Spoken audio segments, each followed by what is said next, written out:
ರಾಜರನ್ನ ಸಿಂಹಕ್ಕೆ ಹೋಲಿಸ್ತಾ ಇದ್ದಾರೆ. ಸಿಂಹದಂತೆ ಇದ್ದಾರೆ ವಾದಿರಾಜರು. ಅವರು ವಾದಿಗಳಿಗೆ ರಾಜ, ನಿಜ. ರಾಜ ಸಿಂಹ, ಸಿಂಹ ಅದೇ ರಾಜ ಕಾಡಿನಲ್ಲಿ.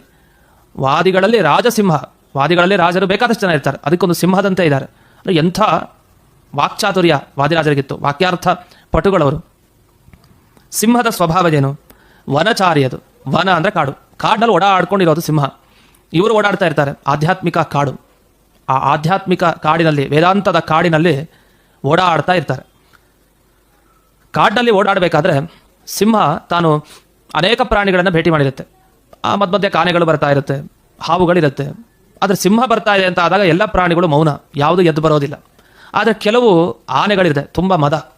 ಈ ಮದದಿಂದ ಆನೆಗಳು ಕೆಲವೊಮ್ಮೆ ನಾನು ಸಿಂಹದ ಜೊತೆ ಹೋರಾಟ ಮಾಡಿ ಅದನ್ನು ಸೋಲ್ಸೇ ಬಿಡ್ತೀನಿ ಅಂತ ಅಷ್ಟು ಎದ್ದು ಓಡಿ ಬರುತ್ತೆ ಕೆಲವು ಆನೆಗಳು.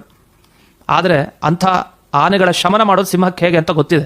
ಸಿಂಹ ಯಾವ ರೀತಿ ಮಾಡಬೇಕೋ ಆನೆಗಳಿಗೆ ಹಾಗೆ ಶಿಕ್ಷೆಯನ್ನು ಕೊಡುತ್ತೆ. ಅಂದರೆ